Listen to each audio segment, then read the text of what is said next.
Berjumpa kembali dalam Di Balik Cerita. Kali ini, Di Balik Cerita akan menyajikan sebuah kisah yang berjudul Kamar Pengantin Nomor 212. Dio dan Jingga setelah memadu kasih dalam hubungan pacaran mereka selama 5 tahun, kini akhirnya mereka memadukan hati di pelaminan berdua. Sudah resmi menikah, menjadi suami istri yang berjanji sehidup semati. Acara pernikahannya digelar dengan sederhana dan bahagia. Memang tidak banyak tamu yang diundang. Yang terpenting ada keluarga inti saja. Selepas acara sakral di gedung pernikahan, kini saatnya mereka memadukan acara yang paling mereka tunggu. Malam pertama dengan menginap di sebuah villa tua yang merupakan hadiah dari salah satu tamu undangan. Entah siapa yang memasukkan alamat lengkap beserta kamarnya dan ucapan selamat menikah pada sebuah amplop di acara resepsi mereka. Kelihatannya bukan tempat mewah, tapi cukup nyaman, meski terlihat sudah lama tidak ditinggali. Kamar 212, pojok lantai 2, tempat bulan madu mereka dimulai atau berakhir. Pukul 8 malam, hujan deras di luar jendela, lampu redup, tirai putih menari pelan tertiup angin. Jingga duduk di ranjang, memandangi gaun pengantinnya yang digantung. Dan Dio masih sibuk merapikan koper dengan sesekali tersenyum kikuk.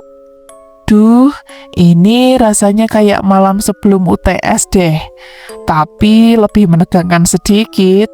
Jingga tersenyum lelah setelah melewati hari yang panjang dengan bersalam-salaman dengan berbagai orang. Namun terkaman dari sang suami tidak bisa terelakkan. Hujan di luar villa seakan mendukung pasangan pengantin baru ini untuk bertempur dalam sebuah paduan yang membuat mereka melayang-layang. Dan begitulah hingga pertarungan berakhir dengan mulus dan keduanya menang, hingga membuat mereka tertidur pulas. Seakan semua lelah kini lenyap dalam tidur mereka. Tidur berdampingan sebagai suami istri di kamar pengantin yang syahdu. Tapi pukul 2 dini hari, Jingga terbangun.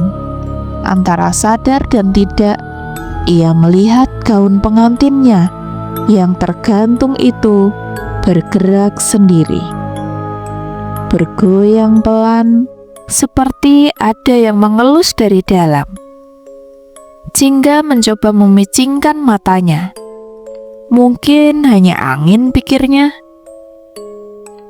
Lalu dia melihat sekelebat ada bayangan wanita memakai gaun pengantin dan mendekat ke arah gaun pengantin miliknya. Bayangan itu seraya semakin mendekat, dan pelan-pelan Jingga mendengar ada suara tangis perempuan.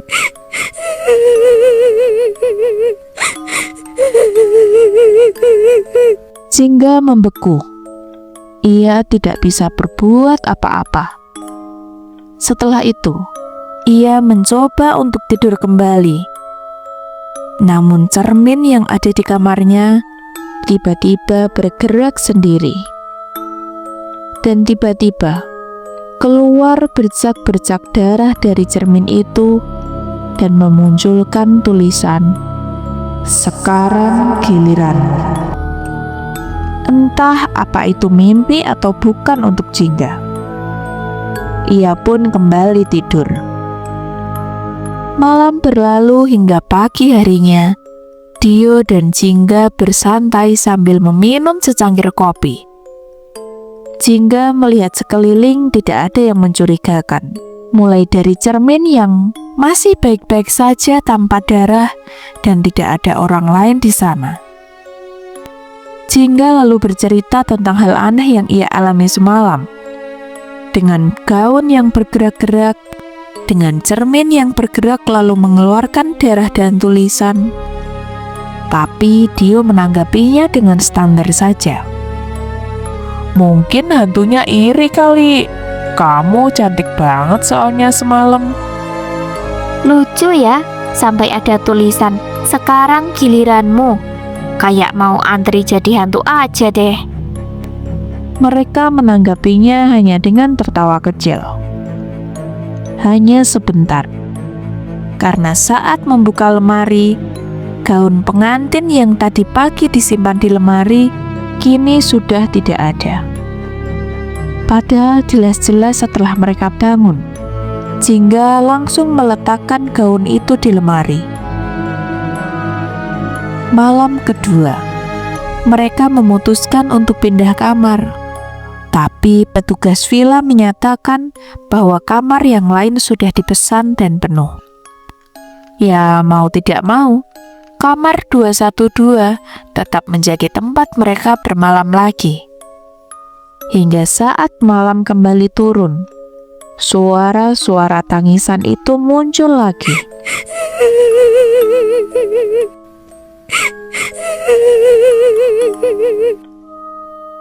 Dio yang biasanya skeptis ikut terbangun juga di malam itu. Dari sudut cermin kamar, terlihat ada sepasang pengantin sedang duduk di sofa. Wajahnya pucat, matanya kosong, mulutnya lebar dan dipenuhi gigi menyeramkan, disertai darah di mana-mana. Benar-benar pucat, kaku seperti mayat. Dio dan Jingga tiba-tiba membeku, tidak bisa bereaksi apa-apa. Bahkan untuk membuka mulut pun tidak bisa. Mereka tidak bicara, hanya mendengar napas sendiri dan suara halus dari sosok wanita itu. Aku juga pernah jadi istri seperti ini, meskipun hanya sehari. Dan sekarang giliranmu menjadi sepertiku. Keesokan paginya, mereka memutuskan untuk ingin pulang saja. Tapi mobil sewaan mogok. Tidak ada sinyal, tidak bisa kemana-mana. Dio berusaha mencari pemilik villa hingga ia bertemu dengan penjaga tua yang kebetulan sedang lewat di area itu. Penjaga itu akhirnya berbicara dengan nada pelan. Maaf mas, sebenarnya saya takut kalau mau bilang karena ibu melarang saya memberitahu siapapun.